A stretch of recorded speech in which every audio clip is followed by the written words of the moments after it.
देखिए अब हम लोग जो है प्रायद्वीपीय भारत के विषय में पढ़ने जा रहे हैं ना। तो प्रायद्वीपीय भारत का एरिया कौन सा है? प्रायद्वीपीय भारत का एरिया जो है ये वाला एरिया है।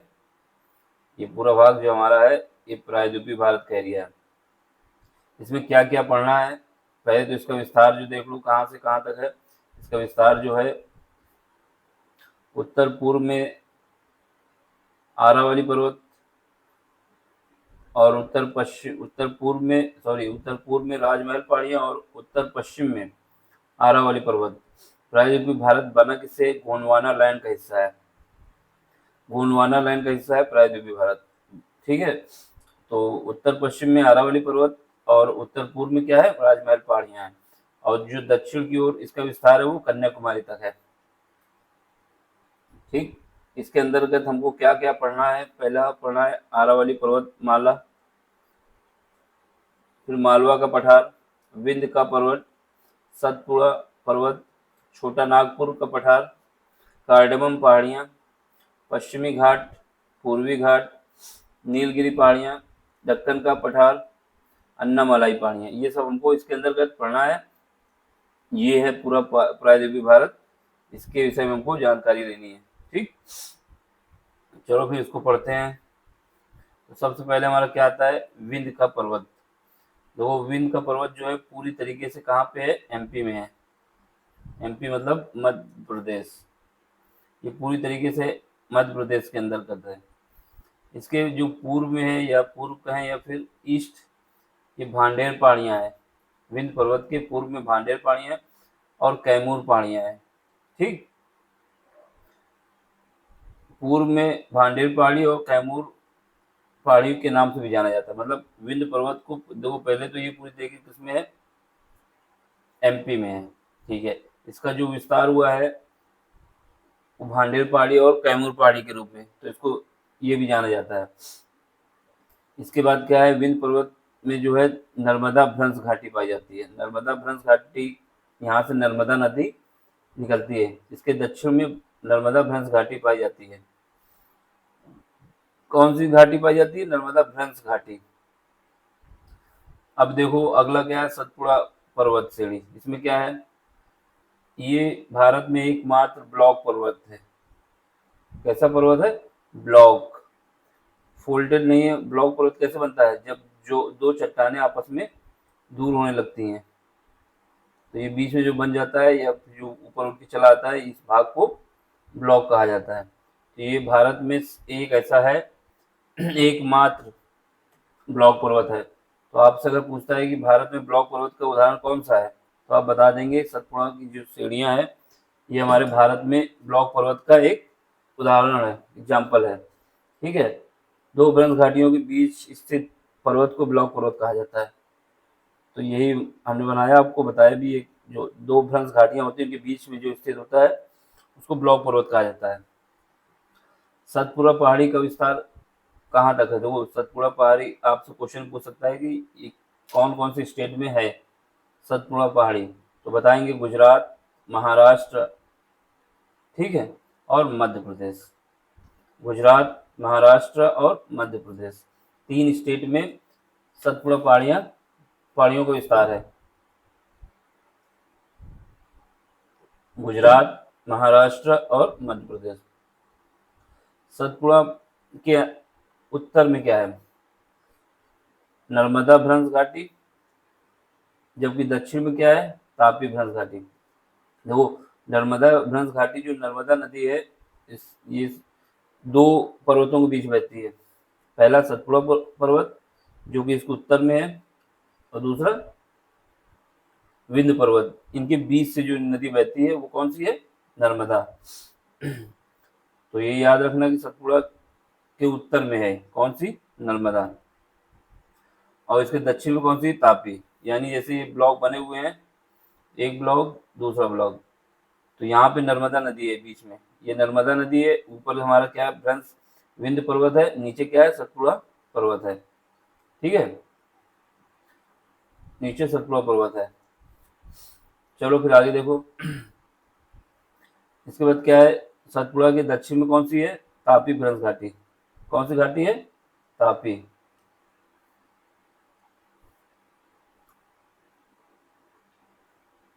अब देखो क्या है, सतपुड़ा पश्चिम से पूर्व की ओर 3 पहाड़ियों से घिरा है। ये 3 पहाड़ियां बहुत इंपॉर्टेंट है। ये क्वेश्चन पूछा जाता है कि सतपुड़ा का जो विस्तार है वो किन 3 पहाड़ियों तक है, पश्चिम से उत्तर। ये क्रम भी इंपॉर्टेंट है।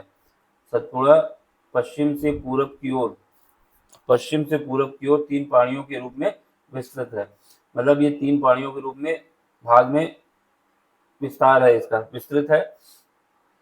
पहला कौन सी है, पहली पहाड़ी है राजपीपला, महादेव, मैकाल। इनका सीक्वेंस इंपॉर्टेंट है। ये सीक्वेंस भी पूछता है कि पश्चिम से पूर्व बताएं या पूर्व से पश्चिम पूछेगा। अगर पूर्व से पश्चिम पूछेगा तो बताएंगे मैकॉल, महादेव और राजपीपला। और पश्चिम से पूर्व पूछेगा तो बताएंगे राजपीपला, महादेव, मैकॉल। राजपीपला, महादेव, मैकॉल। ठीक है, ये सीक्वेंस है इसका, किसका, सतपुड़ा पहाड़ी का। इसके बाद क्या है, सबसे ऊंची चोटी जो है सतपुड़ा में, वो कौन सी है, धूपगढ़। सबसे ऊंची पर्वत चोटी जो इंडिया की नहीं पूछेगा, सतपुड़ा पहाड़ी की पूछेगा तो आप बताएंगे धूपगढ़ है। मैकाल पहाड़ी की सबसे ऊंची चोटी कौन सी है, अमरकंटक। अगर आपसे क्वेश्चन पूछता है कि मैकाल पहाड़ी की सबसे ऊंची चोटी कौन सी है तो अमरकंटक, और सतपुड़ा पहाड़ी की सबसे ऊंची चोटी कौन सी है तो धूपगढ़। मैकॉल की पूछता है तो अमरकंटक, और सतपुड़ा की पूछता है तो धूपगढ़। अब बात आती है दक्कन का पठार।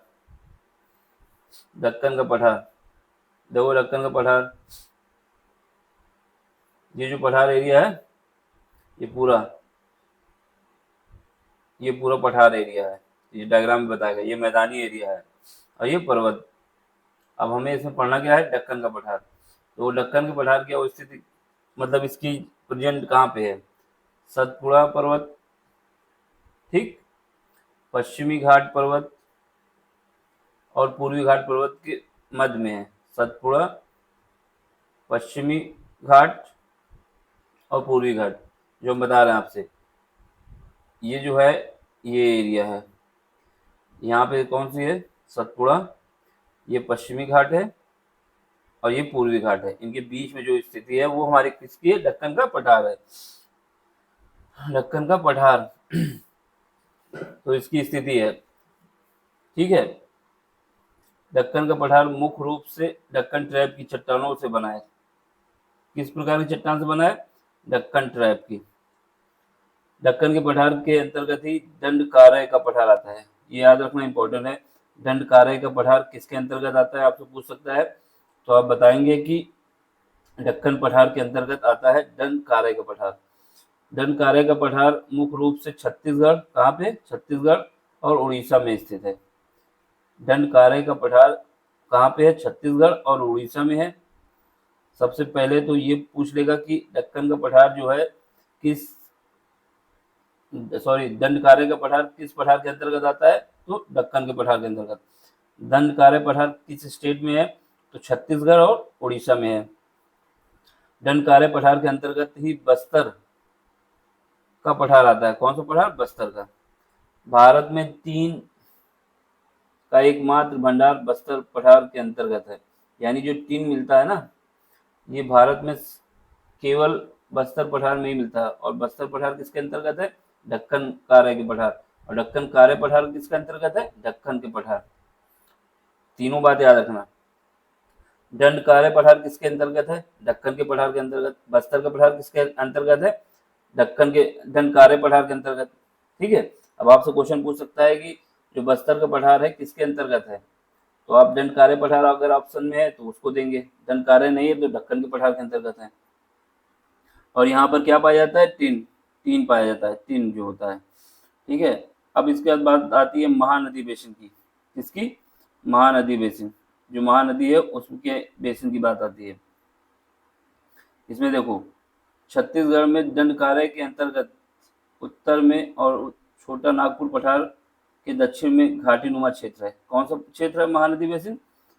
छत्तीसगढ़ में दंडकारण्य के उत्तर में, दंडकारण्य पठार जो है उसके उत्तर में, छोटा नागपुर पठार के दक्षिण में घाटी नुमा क्षेत्र जो है उसी को महानदी बेसिन कहा जाता है। दंडकारण्य पठार के नॉर्थ में है और छोटा नागपुर पठार के दक्षिण में है। क्या है, महानदी बेसिन, महानदी बेसिन। ठीक है। महानदी बेसिन धान की खेती, सबसे ज्यादा धान यहीं पे होता है, खेती के लिए विश्व प्रसिद्ध है। इस महानदी बेसिन के कारण ही छत्तीसगढ़ को धान का कटोरा कहा जाता है। किसका कटोरा कहा जाता है? धान का। बाउल ऑफ, जो बाउल है धान का कटोरा, उसको कहा जाता है, ठीक है, बाउल ऑफ राइस। तो ये याद रखना। महानदी बेसिन कहाँ पे है? दनकारे पठार के अंतर्गत है। छोटा नागपुर दनकारे पठार के उत्तर में, और जो दूसरा है नागपुर पठार के दक्षिण में, घाटी नुमा जो क्षेत्र है, यही हमारा महानदी बेसिन है। ये यहाँ पे कहीं आएगा, ये जैसे यहाँ पे दनकारे पठार होगा, ये जो हमारा है इसके उत्तर में क्या है? ये दंडकारक पठार के उत्तर में महानदी बेसिन, और वो जो छोटा नागपुर का पठार है उसके दक्षिण में। छोटा नागपुर का पठार यहाँ पर कहीं है तो उसके बीच में, तो वही लिखा हुआ है, ठीक है। तो महानदी बेसिन के लिए क्या याद रखना है कि धान का कटोरा कहा जाता है। क्यों कहा जाता है? क्योंकि सबसे ज्यादा धान यहीं पे होता है महानदी बेसिन के कारण। अब बात आती है छोटा नागपुर का पठार। छोटा नागपुर का पठार कहाँ पे है? छोटा नागपुर का पठार झारखंड और पश्चिम बंगाल राज्यों में विस्तृत है। झारखंड और पश्चिम बंगाल राज्यों में विस्तृत है। छोटा नागपुर पठार से दो प्रमुख नदियां निकलती हैं। कौन सी है? दामोदर और स्वर्णरेखा।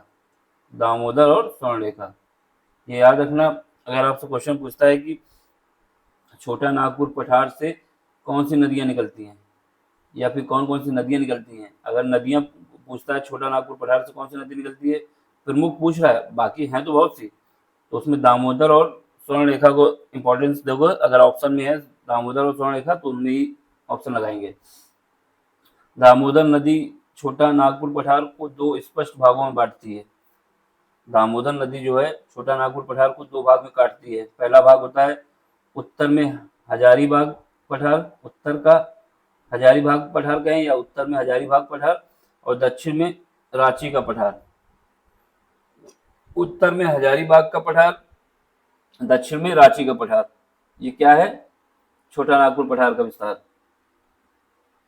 ठीक है। छोटा नागपुर का पठार भारत में खनिजों की दृष्टि से सबसे महत्वपूर्ण है। ये याद रखना, छोटा नागपुर का पठार भारत में खनिज की दृष्टि से सबसे महत्वपूर्ण है। कोयला, छोटा नागपुर पठार में क्या क्या खनिज मिलता है? मिनरल्स जो मिलता है, कोयला मिलेगा, लोहा मिलेगा, यूरेनियम। ये तीनों बातें याद रखना, कोयला, लोहा, यूरेनियम, ठीक। कोयला, लोहा, यूरेनियम। इसलिए इसे क्या कहा जाता है? रूर, रूर प्रदेश। जर्मनी में एक जगह है जहाँ पर ये सब कुछ पाया जाता है, तो उसी से रिलेटेड इसको भी कर दिया गया है क्या? ये रूर पर क्या है? रूर प्रदेश है। रूर और राइन नदियों के बीच का क्षेत्र जर्मनी में रूर प्रदेश कहलाता है। उसी के रूप में भारत में जो छोटा नागपुर का पठार है उसको भी कहा जाता है। क्यों कहा जाता है? क्योंकि कोयला, लोहा और यूरेनियम जर्मनी में यहीं पर पाया जाता है, ठीक है। तो ऐसे ही भारत में भी यहाँ पर पाया जाता है जहाँ पर, तो उसको रूर प्रदेश कहा जाता है, जो विश्व के लिए खनिज की दृष्टि से विश्व में एक अत्यंत समृद्ध माना जाता है। तो ये भी याद रखना होगा कि अगर आपसे क्वेश्चन पूछता है कि रूर प्रदेश किस क्षेत्र को कहा जाता है, तो आप बताएंगे छोटा नागपुर के पठार को क्षेत्र को कहा जाता है, ठीक। अब आगे देखो, इसमें क्या है? शिलोंग का पठार। शिलोंग का पठार जो है क्या है? मेघालय, मेघालय का पठार। शिलोंग के पठार को ही मेघालय का पठार कहा जाता है। शिलोंग के पठार को ही मेघालय का पठार कहा जाता है। शिलोंग का पठार राजमहल पहाड़ी का ही पूर्वी विस्तृत है। मतलब जो राजमहल पहाड़ियां थी, यहाँ पे बीच में बांग्लादेश आ गया। क्या आ गया? बांग्लादेश। इसकी वजह से ये ब्रेक हो गया। जब ये ब्रेक हो गया, सॉरी एक मिनट, ये ब्रेक हो गया तो ये जो यहाँ पर जो ये है क्षेत्र, इसी का, ये राजमहल पहाड़ियां यहाँ पे, इन्हीं का जो विस्तार है ये शिलोंग का पठार है। तो वही शिलोंग के पठार के विषय में क्या है? राजमहल पहाड़ियों का ही पूर्वी विस्तार है, ठीक है। अवलित होने के कारण बीच में गैप, मतलब ये टूटने फूटने की वजह से बीच में गैप आ गया। राजमहल गैप कहा जाता है या मालदा का गैप कहा जाता है। ये राजमहल पहाड़ियों का जो विस्तार है ये शिलोंग का पठार है, जिसको मेघालय का पठार कहा जाता है। इसमें जो अवलित हो गया, मतलब टूट फूट गया, तो इसके बीच में गैप आ गया। इस गैप को राजमहल गैप कहा जाता है या फिर मालदा का गैप कहा जाता है। राजमहल या मालदा का गैप कहा जाता है, ये ठीक, राजमहल या मालदा का गैप कहा जाता है। फिर ठीक है, इसे देखो, शिलोंग के पठार के अंतर्गत 5 पहाड़ियां आती हैं। ये पहाड़ियों का नाम और सीक्वेंस जैसे लिखा है ऐसे ही याद रखना है। अगर आपसे क्वेश्चन पूछता है तो इसके सीक्वेंस को ही बताना है। पहली पहाड़ी कौन सी है? गारो, खासी, जैंतिया, मिकिर, रेंगमा। सीक्वेंस इंपॉर्टेंट है। शिलोंग के पठार के अंतर्गत 5 पहाड़ियों के नाम शामिल है, जिसमें गारो, खासी, जैंतिया, मिकिर, रेगमा। सबसे ऊंची चोटी जो है वो कौन सी है? नोक्रेक। शिलोंग पठार की सबसे ऊंची चोटी नोक्रेक है, लेकिन जो पहाड़ियों का सीक्वेंस है ये इंपॉर्टेंट है। मतलब शिलोंग के पठार के अंतर्गत जो 5 पहाड़ियां आती हैं, अब हो सकता है 3 पूछ ले और उनका सीक्वेंस पूछ ले, या फिर हो सकता है कि पूछ ले कि ये पहाड़ियां कहाँ पाई जाती हैं, या फिर पूछ सकता है कि 5 देता आपसे पूछता है कि इनका क्रम बताओ पश्चिम से पूरब की ओर, तो आपको बताना होगा गारो, खासी, जैंतिया, मिकी, रेंगमा। और बात आती है सबसे ऊंची चोटी कौन सी है? नोक्रेक। कौन सी है?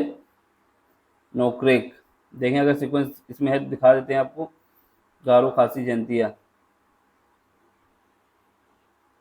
गारो, खासी, जैंतिया है कहीं पे? ये मिक्की रेगमा दिया हुआ है, इसके आगे ये देखो शिलोंग के पठार के अंतर्गत ये रही गारो, ये खासी, ये जैंतिया। गारो, खासी, जैंतिया ये तो हमारे किसके अंतर्गत आ रहे हैं? मेघालय के अंतर्गत, ठीक। और जो मिकीर, रेंगमा ये हमारे असम में आएंगे। ये सीक्वेंस इंपॉर्टेंट है। गारो, खासी, जैंतिया, मिकीर, रेंगमा ये जो है शिलोंग पठार के अंतर्गत आते हैं। शिलोंग पठार की सबसे ऊंची चोटी का क्या नाम है? नोक्रेक। क्या नाम है? नोक्रेक।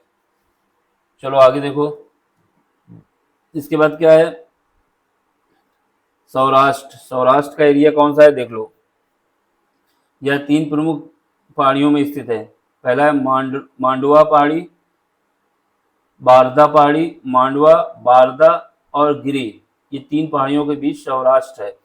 मालडवा, बारदा और गिरी।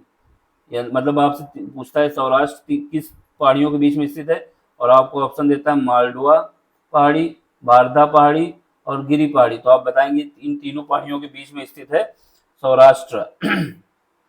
संभवतः एक क्षेत्र जिसका क्या है इसमें देखो, क्षेत्र अफ्रीकन के सवाना से लगा होना है। देखो ये जो क्षेत्र है ना, ये जो अफ्रीका, जब भारत का जो प्रायद्वीपीय भारत था वो और अफ्रीका की प्लेट एक दूसरे से आपस में चिपकी हुई थी, मतलब एक ही प्लेट थी। तो इससे क्या हुआ, जब ये टूट गया ना, तो ये अफ्रीका के जो कौन सा है सवाना रीजन है उसी का क्षेत्र है ये। तो इसमें 3 पहाड़ियों के बीच में, और ये पूछता है कि क्या ये अफ्रीका के सवाना क्षेत्र से लगा हुआ था, तो बिल्कुल बात सही है, ये अफ्रीका के सवाना क्षेत्र से ही लगा हुआ था। कालांतर में अफ्रीका प्लेट और भारतीय प्लेट के टूटने से ये अलग अलग हो गए।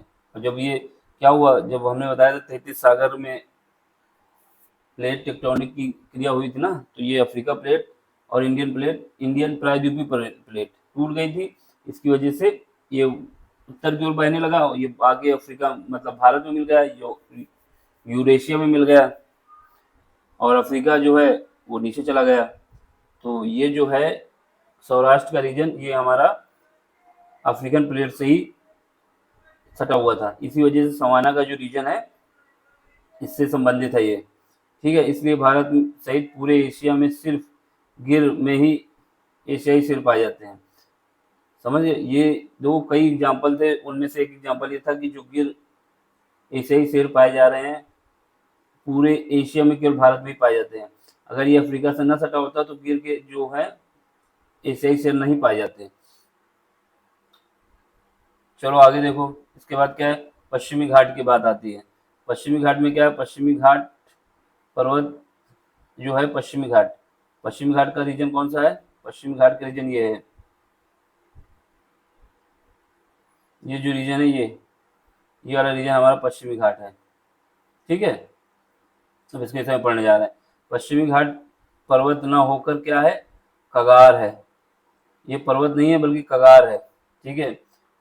कगार का मतलब ये हुआ कि जो नदियों द्वारा वहां पर निक्षेपण किया जाता है, जलोढ़ लाके छोड़ दिया जाता है ना, उसकी वजह से वहां पर मैदान ऐसा बनता चला जाता है। पश्चिमी घाट पर्वत न होकर एक कगार है।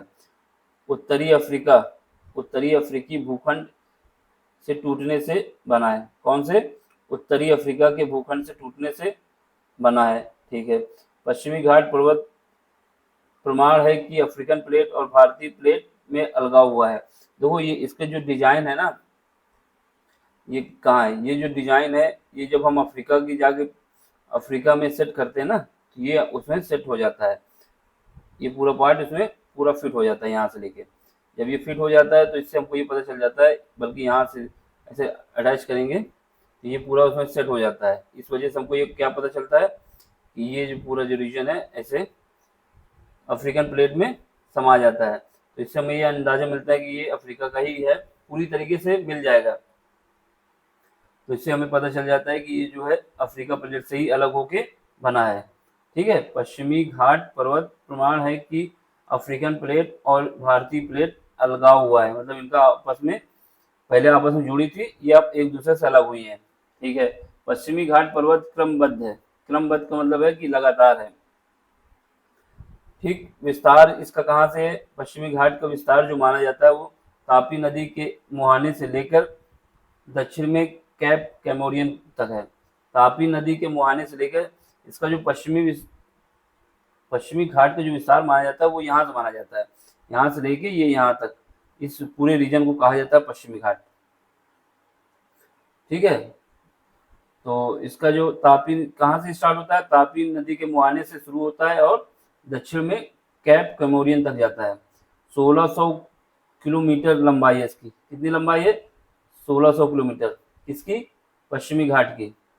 हिमालय के बाद भारत में दूसरा सबसे लंबा पर्वत है। सबसे ज्यादा लंबा पर्वत कौन सा है? हिमालय है। उसके बाद भारत में जो दूसरा लंबा पर्वत है वो कौन सा है? पश्चिमी घाट है। ठीक है। पश्चिमी घाट सेकेंड है, ये इम्पोर्टेंट है। पश्चिमी घाट पूरी तरह से भारत में स्थित है। देखो हिमालय जो है वो नेपाल में है, चाइना के एरिया में है, पाकिस्तान में है, तुर्कमेनिस्तान में है ना, ये जो ऊपर नीचे। लेकिन जो ये है क्या नाम है, हिमालय पश्चिमी घाट, ये पूरी तरीके से भारत में स्थित है। तो अगर भारत में पूरी तरीके से स्थित सबसे ऊंचा सबसे लंबा पर्वत कौन सा है? भारत में स्थित पूरी तरीके से भारत में स्थित सबसे लंबा पर्वत कौन सा है? तो पश्चिमी घाट। ठीक। और ओवरऑल पूछता है अगर तो बताएंगे हिमालय पर्वत। दक्षिण में पश्चिमी घाट पर्वत दक्षिण में पश्चिमी घाट पर्वत पूर्वी घाट पर्वत से कहाँ पर मिलता है? मतलब ये जो साउथ में है दक्षिण पश्चिमी घाट और पूर्वी घाट जो मिलते हैं उसको नीलगिरी पहाड़ी कहते हैं। यानी ये जो रीजन है यहाँ पे जहाँ पे ये दोनों मिल जाते हैं इसको नीलगिरी पर्वत कहा जाता है। नीलगिरी पहाड़ी या नीलगिरी पर्वत कहा जाता है। ठीक है। आगे देखो इसमें क्या है। आगे ये नीलगिरी पर्वत का विस्तार कहाँ से हुआ है? तमिलनाडु। नीलगिरी पर्वत को अगर आपसे क्वेश्चन पूछता है कि नीलगिरी पर्वत कहाँ से कहाँ तक है, तो आप बताएंगे तमिलनाडु, केरल और कर्नाटक। तमिलनाडु, केरल और कर्नाटक नीलगिरी पर्वत का विस्तार है। नीलगिरी पर्वत की सबसे ऊंची चोटी कौन सी है? डोडा बेटा। डोडा बेटा कहा जाता है या दोदा बेटा। नीलगिरी पर्वत की सबसे ऊंची चोटी है डोडा बेटा। ठीक। डोडा बेटा क्या है? नीलगिरी पर्वत की सबसे ऊंची चोटी। क्वेश्चन पूछता है कि नीलगिरी पर्वत किन स्टेट में है? आंध्रा, केरल, और केरल के बाद पूछ सकता है पुदुचेरी, और एक ऑप्शन दे सकता है कर्नाटका। तो आप क्या बताएंगे? आंध्रा। आंध्रा नहीं बताएंगे। केरल ऑप्शन क्या आएगा? केरल। यानी 3 स्टेट हमको याद रखनी है, तमिलनाडु, केरल और कर्नाटक। सबसे ऊंची चोटी कौन सी है? डोडा बेटा। डोडा बेटा जो है दक्षिण भारत की दूसरी सबसे, देखो दक्षिण भारत की पूछेगा तो दूसरी सबसे बड़ी चोटी है, और नीलगिरी पर्वत की पूछेगा तो सबसे बड़ी चोटी है। ठीक है। ये अलग अलग क्वेश्चन पूछ लेता है। कभी कभी क्वेश्चन पूछता है कि नीलगिरी पर्वत की सबसे ऊंची चोटी कौन सी है? डोडा बेटा। और पूछेगा दक्षिण भारत की सबसे ऊंची चोटी कौन सी है? तो डोडा बेटा नहीं होगी, वो अन्नामलाई है, वो अलग आएगा आगे। तो दक्षिण भारत की दूसरी सबसे ऊंची चोटी कौन सी है? तो डोडा बेटा। प्रसिद्ध पर्यटन जो यहाँ पर है नीलगिरी पर्वत में क्या है? पश्चिमी घाट में, सॉरी, जहाँ पर घूमने जाना चाहिए ऊटी है, जिसको ऊट कमंडल कहा जाता है। ऊटक ऊटक मंडल कहा जाता है। ऊटी या फिर ऊटक मंडल तमिलनाडु में नीलगिरी पहाड़ियों पर स्थित है। ये रहा ये, ठीक है, ऊटी कहें या ऊटक मंडल कहा जाता है, ठीक है। केरल का प्रसिद्ध सदाबहार वन साइलेंट वैली भी नीलगिरी पहाड़ियों का है। केरल का प्रसिद्ध सदाबहार वन साइलेंट वैली भी नीलगिरी पहाड़ियों का ही विस्तार है। अन्नामलाई पहाड़ी की सबसे ऊंची चोटी कौन सी है? अन्नामलाई पहाड़ी की सबसे ऊंची चोटी जो है अन्नामुदी है। कौन सी? अन्नामलाई पहाड़ी की सबसे ऊंची चोटी कौन सी है? अन्नामुदी। केरल का प्रसिद्ध सदाबहार वन कहाँ है? साइलेंट वैली भी नीलगिरी पे है। आपसे क्वेश्चन पूछता है कि साइलेंट वैली कहाँ है, किस स्टेट में है? तो केरल। किस पहाड़ी में है? तो नीलगिरी। ठीक। अब अन्नामलाई पहाड़ी के विषय में पूछता है तो अन्नामलाई पहाड़ी की सबसे ऊंची चोटी कौन सी है? अन्नायमुदी। अन्नायमुदी, ठीक है। कार्डमम पहाड़ी भारत की सबसे दक्षिणतम पहाड़ी है। भारत की सबसे दक्षिणतम पहाड़ी पूछता है तो कार्डमम पहाड़ी। भारत की सबसे ऊंची चोटी कौन सी है? अन्नामलाई, दक्षिण भारत की। ठीक। अन्नामलाई पहाड़ी की सबसे ऊंची चोटी कौन सी है? अन्नामुदी। कार्डमम पहाड़ी भारत की सबसे दक्षिणतम पहाड़ी है, सबसे नीचे है ना, साउथ में। अब बात आती है पश्चिमी घाट के दर्रे। जैसे हमने हिमालय के दर्रे देखे थे, बालाघाट ये देखा था ना, जोरजिला, सिपकिला, ये सब दर्रे देखे थे ना हमने, वैसे पश्चिमी घाट में है। तो पश्चिमी घाट में 3 इंपॉर्टेंट है। पहला है थाल घाट, थाल घाट, फिर उसके बाद है, थाल घाट कहाँ पे है? महाराष्ट्र में। कसारा घाट भी कहा जाता है, थाल घाट या कसारा घाट। ये कहाँ, किसको कनेक्ट करता है थाल घाट? मुंबई से नागपुर। ये इंपॉर्टेंट है, मुंबई से नागपुर को कौन सा दर्रा कनेक्ट करता है? तो थाल घाट, थाल घाट। ठीक। फिर उसके बाद क्या आता है? भोर घाट। भोर घाट कहाँ पे है? महाराष्ट्र में ही है। NH4 मुंबई पुणे चेन्नई को कनेक्ट करता है, मतलब मुंबई पुणे चेन्नई, ये 3 लोगों को कनेक्ट करता है। कौन सा? भोर घाट। मुंबई से पुणे की ओर, मुंबई से पुणे की ओर भोर घाट। ठीक। अब इसके बाद नंबर आता है पाल घाट। इनका सीक्वेंस ऐसे ही है, थाल, भोर, पाल। अब इसके बाद आता है पाल घाट। पाल घाट कहाँ पे है? पाल घाट जो है वो है केरल, नीलगिरी और अन्नामलाई पहाड़ियों के बीच स्थित है। पाल घाट केरल, नीलगिरी और अन्नामलाई पहाड़ियों के बीच स्थित है। सेनकोट्टा, सेनकोट्टा गैप, सेनकोट्टा गैप क्या है? सेनकोट्टा गैप जो है कार्डमम पहाड़ियों पर तिरुवनंतपुरम से तमिलनाडु मदुरई तक। सेनकोट्टम गैप जो है कार्डमम पहाड़ी पर तिरुवनंतपुरम से तमिलनाडु तक, ये याद रखना। सेनकोट्टम गैप, दो पाल घाट, भोर घाट, थाल घाट, ये तो पता ही होना चाहिए। इसके साथ साथ सेनकोट्टम गैप कहाँ है? कार्डमम पहाड़ी पर है, जो तिरुवनंतपुरम से तमिलनाडु के मदुरई को जोड़ता है। ठीक है, ये हमारा पश्चिमी घाट का हो गया। अब पश्चिमी घाट के बाद नंबर आता है पूर्वी घाट का। तो पश्चिमी घाट हो गया, पश्चिमी घाट में थाल घाट, भोर घाट, ये भी देख लिए। अब इसके बाद आता है नंबर पूर्वी घाट। पूर्वी घाट क्या है? ये वाला जो रीजन है हमारा, ये पूर्वी घाट का रीजन है। ये रीजन, ये पूर्वी घाट है। इसमें देखो पश्चिमी घाट जो है, इसमें कहीं पर कटा फिटा नहीं है, सीधा सीक्वेंस है।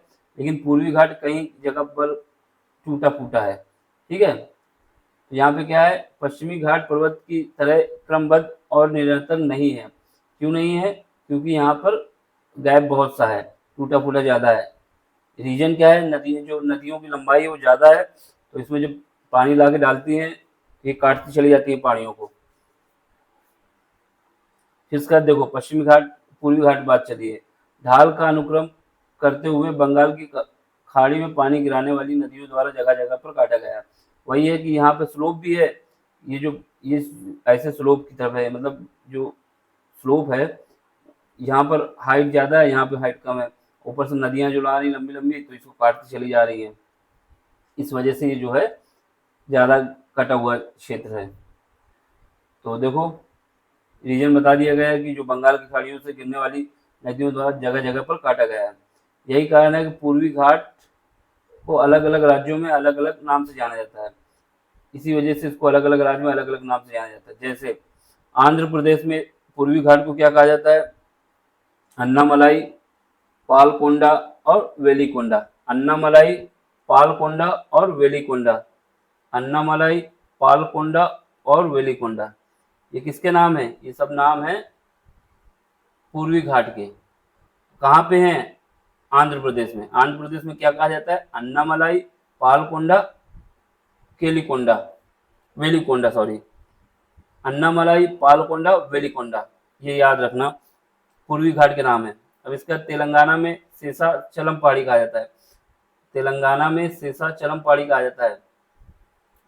तेलंगाना में क्या कहा जाता है? शेषाचलम पहाड़ी कहा जाता है। तमिलनाडु में जावेदी, सेवराय, पंचमलई या पंचामलई, सिरुमलई, ये याद रखना।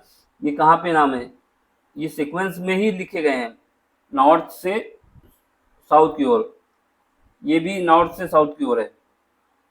आंध्र प्रदेश की जो पहाड़ियां हैं जो पूर्वी घाट में है, अन्नामलाई, पालकोंडा, वेलिकोंडा, और जो तेलंगाना में है शेषाचलम पहाड़ी, शेषाचलम पहाड़ी, और जो तमिलनाडु में जावेदी, सेवराय, पंचमलई, सिरुमलई, पंचमलई, सिरुमलई, इनका जो सीक्वेंस है ऐसे ही याद रखना है, जावेदी, सेवराय, पंचमलई, सिरुमलई।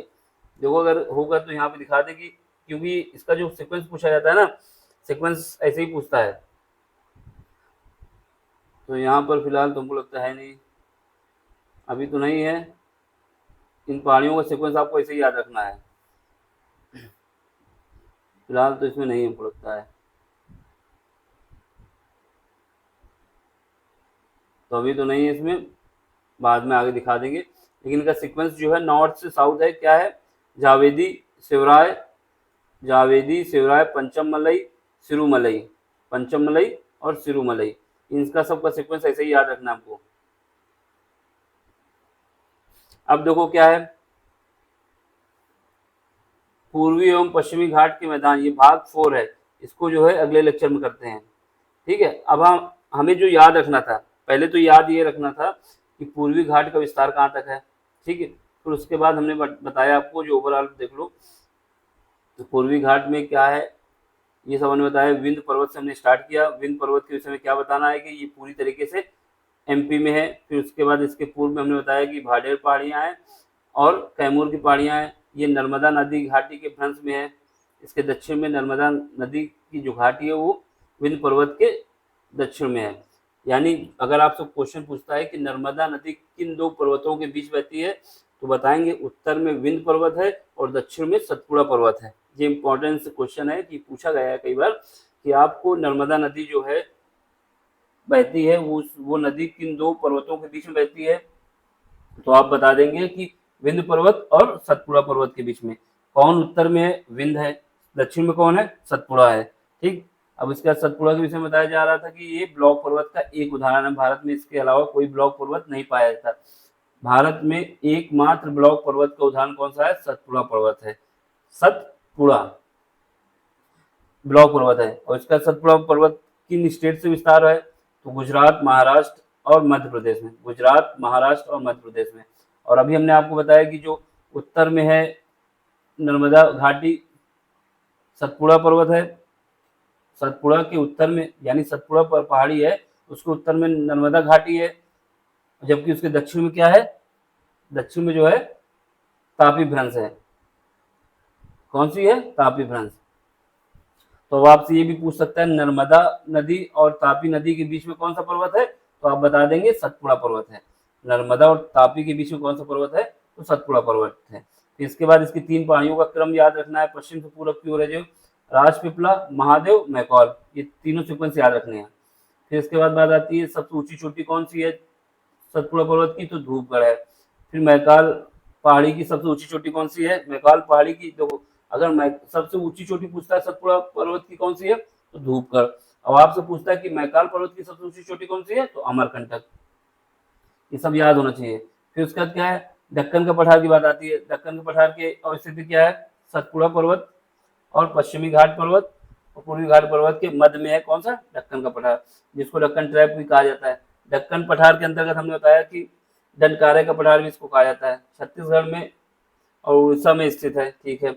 इसके अलावा बताया कि दंडकारण्य पठार के अंतर्गत ही बस्तर का पठार आता है, और बस्तर का पठार ही एक ऐसा पठार है जहाँ पर टीन पाया जाता है, ठीक है। फिर उसके बाद महानदी बेसिन बताया, महानदी बेसिन के विषय बताया। महानदी बेसिन को ही भारत जो छत्तीसगढ़ है उसका धान का कटोरा कहा जाता है, ठीक है। छत्तीसगढ़ को धान का कटोरा क्यों कहा जाता है? क्योंकि वहाँ पर महानदी बेसिन के कारण अच्छी खासी बारिश होती है, और बारिश के वहाँ पे पानी बहुत अच्छी तरीके से उपलब्ध है। फिर छोटा नागपुर का पठार के विषय में बताया, इसमें याद रखना था कि दामोदर और स्वर्णरेखा नदी यहीं से निकलती हैं, ठीक है। तो ये सब जो है, फिर इसके बाद हमने बताया था कि छोटा नागपुर का पठार जो है भारत में खनिजों की दृष्टि से सबसे इम्पोर्टेंट है, कोयला, लोहा और यूरेनियम पाया जाता है, इसलिए छोटा नागपुर पठार को भारत का रूर प्रदेश कहा जाता है। रूर प्रदेश क्यों कहा जाता है? क्योंकि जर्मनी में रूर जो है एक ऐसा स्थान है जहाँ पर क्या है, खनिज पाए जाते हैं। वैसे ही भारत में भी छोटा नागपुर पठार में पाया जाता है, तो उससे रिलेटेड कर दिया। फिर हमने बताया कि शिलोंग का पठार या मेघालय का पठार है, तो इसके विषय में बताया था कि शिलोंग का पठार जो है राजमहल पहाड़ियों का ही पूर्वी विस्तार है। इसमें जो पहाड़ियाँ थी उसके अंतर्गत गारो, खासी, जयंतिया, ये 3 तो आ गई मेघालय के अंतर्गत। मिकिर, रेंगमा ये जो है असम में है। फिर इसके बाद बताया था कि शिलोंग के पठार में सबसे ऊंची चोटी कौन सी है? नोकरेक है। फिर इसके बाद बात आई थी सौराष्ट्र की। सौराष्ट्र को मालडोआ और बारदा पहाड़ी और गिरी पहाड़ी भी इम्पोर्टेंट है इसलिए, मतलब सौराष्ट्र की 3 पहाड़ियाँ इम्पोर्टेंट, मालडोआ, बारदा और गिरी। फिर उसके बाद ये बताया था कि ये अफ्रीका की प्लेट से अलग होके आया, क्यों? क्योंकि यहाँ सवाना का रीजन पाया जाता है कुछ। फिर उसके बाद पश्चिमी घाट में बताया था कि ये एक कगार है। फिर उसके बाद पश्चिमी घाट पूरी तरीके से कहीं पर टूटा फूटा नहीं है। अफ्रीका प्लेट के साथ जब इसको कनेक्ट करते हैं तो ये पूरी तरीके से कनेक्ट हो जाता है। फिर उसके बाद इसके विस्तार की बात हुई थी। इसकी जो लेंथ है 1600 किलोमीटर है, ये हमने बताया था लंबाई जो है, ठीक है। पश्चिमी घाट भारत में पूरी तरीके से स्थित भारत का सबसे लंबा पर्वत है। देखो हिमालय तो भारत में है, लेकिन हिमालय जो नेपाल अदर कंट्री में भी है, मतलब उसका विस्तार, लेकिन जो पश्चिमी घाट है ये पूरी तरीके से भारत में ही विस्तृत है। इसलिए अगर पूरी तरीके से भारत में विस्तृत पूछा जाता है तो आप बताएंगे कौन सा है? पूरी तरीके से विस्तृत पर्वत कौन सा है? पश्चिमी घाट। और पूछता है कि ये इसके अलावा जो क्या नाम है, मतलब ये इंडिया का हो और दूसरी कंट्री में भी हो, मतलब सबसे ओवरऑल पूछता है कि लंबा पर्वत कौन सा है, तो हिमालय पर्वत, ठीक। फिर उसके बाद इसके दर्रे बताए थे, थाल घाट, भोर घाट, ठीक, पाल घाट, सेन कोट्टा गैप, ये सारे हमको याद रखने थे। फिर पूर्वी घाट बताया था। पूर्वी घाट में अलग अलग, क्योंकि ये पूर्वी घाट जो है कहीं पर कई जगह पर ब्रेक है। ब्रेक क्यों है? कि क्योंकि बंगाल की खाड़ी से जो नदियां आती हैं ये जगह जगह पर पूर्वी घाट को काट दिए हैं। इसी वजह से पूर्वी घाट को अलग अलग प्रदेश में अलग अलग नाम से जाना जाता है। जैसे आंध्र प्रदेश के विषय में बताया था कि अन्नामलाई, पालकोंडा, वेलिकोंडा। तेलंगाना में बताया था शेषाचलम। फिर तमिलनाडु में जावेदी, सेराय, पंचमलई, सिरुमलई, ठीक। तो अब इसके बाद जो नंबर आया था पूर्वी घाट एवं पश्चिमी घाट, ये आगे देखेंगे। कहाँ देखेंगे? अगले लेक्चर में। समझ में आया तो लाइक करें, शेयर करें, सब्सक्राइब करें। Thank you for watching.